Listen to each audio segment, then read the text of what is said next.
السلام عليكم ورحمة الله تعالى وبركاته. Djibouti wani salame maanta en fait af Soomaaliya ku hadlaya Djibouti ye waxaan leeyahay oo kale Djibouti isniin mabruuk yaan leeyahay isniin mabruuk isniin wanaagsan waaka af Soomaaliya ku hadlaya maanta de wadi saamixaysin de Djibouti haddaan iloobe af Soomaaligina c'est normal parce que xaggan cid ila joogaa iyo cid aan la hadlo Soomaali ye dad igarab joogaa ye Djiboutien igarab joogaa ye kuma lihi en fait xaggan kuma lihi du coup c'est normal haddaan af Soomaaligana iloobo de waa waajib weyn ayaan oran karaya Djibouti. En même temps waxaan leeyahay maanta Djibouti en fait Djibouti markaan leeyahay Djibouti waa adiga weyn, Djibouti waa adiga, Djibouti waa aniga, Djibouti waa Djiboutien oo dhan weyn Djibouti. Markaan Djibouti aan soo gaabinayo en fait Djibouti aan leeyahay Djibouti maaha Djibouti waa adiga, Djibouti waa aniga, Djibouti waa ciyaalkeyga, Djibouti waa walaasha, Djibouti waa walaalka, waa Djiboutien, Djibouti waa Djiboutien en fait. Du coup Djibouti waxaan leeyahay en fait shaqooyin badan ayaan isku wada Djibouti. En même temps en fait shaqooyinkan aan isku wado waa shaqooyin fara badan Djibouti, fara badan. Ilaahay waa fahamtay ma sha Allah. Ilaahay de iride waa kaade mawliidooy shaqadan gacantaadi ayay ku taalaa de shaqadan faafiyo walaalaha runta tus iyo de caalamkan runta tus ayay ileedahay. En fait shaqadan aan wado waajibkeedii ahaan waa runta weyn, waa runta caalamka inaan faafiyo. Du coup shaqadan aan wado Djibouti runta aan sheegay anu shaqadan Djibouti mid baan imka faraha ka qaaday ka hadlaya programka Djibouti, projetga Djibouti, un peu des caricatures, la paix surtout il y a la paix dedans Djibouti. Comment trouver la paix en fait de notre terre exactement, et comment trouver la paix exactement pour l'autre.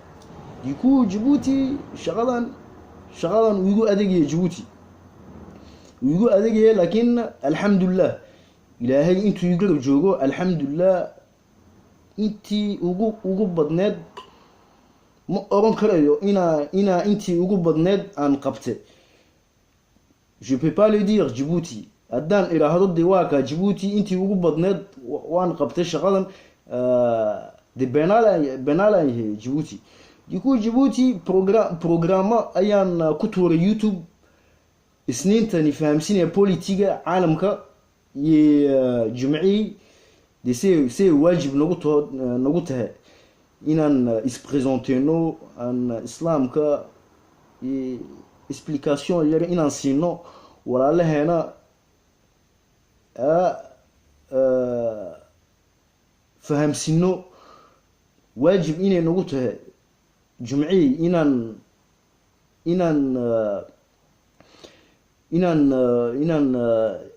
inaan faafino en fait exactement diinteena islaamka.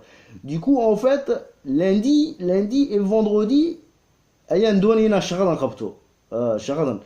Du coup imku maxaan sameynaya, qu'est-ce que je vais faire? Lundi shaqadan waan ka saaraya.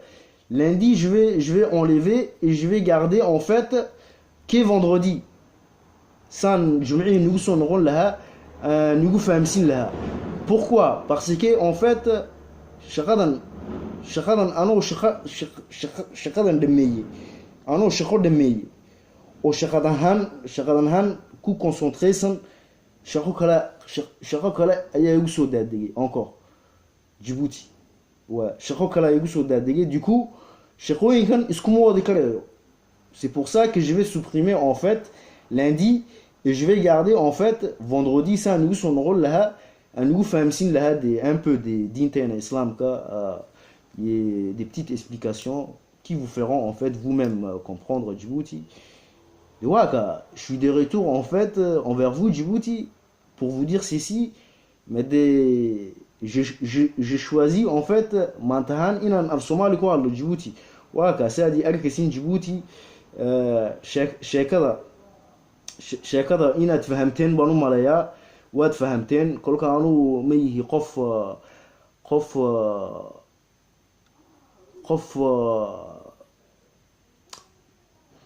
qof hadal badan, comment vous expliquer, je sais pas, qui veut trop parler. Je suis pas ceci, Djibouti. Donc je préfère garder en moi et vous donner des explications en fait.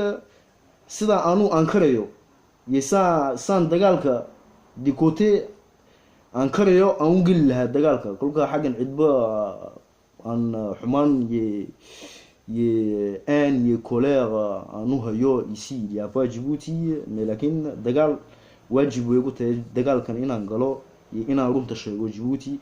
kolka iskaraal noqdana intaan af Soomaaliga iloobay waxaan leeyahay xaggan Djibouti isniin mubaarak yaan leeyahay, très bon lundi. Et je voulais dire ici à mes enfants que je vous aime, mes enfants. Gardez la pêche. Bientôt, je serai avec vous. Et وقت ici, intan shaqooyinkan aan dhammaanayo. shaqooyinkan waa dadaalkeygii, waa dadaalkiina, waa dadaalka walaalaheena Djiboutien iyo dadaalka caalamka oo dhan weyn Djibouti, iyo dadaalka ummadda islaam oo dhan iyo ummadda kristaan aan noqdaan. laakiin waa inaad tustiin weyn waajibkoogii, iyo waa inaad tustiin runtooda weyn. kolka sheekadu chrétien iyo muslimo maaha, sheekadu waa runtaa la qaadaa, wejigaa la horkeena. waa ka dagaalkaasaan ku jiraa Djibouti. iskaraal noqda Djibouti, très bientôt je serai avec vous. de maxaan leeyahay isniin mubaarak yaan leeyahay, très bon lundi.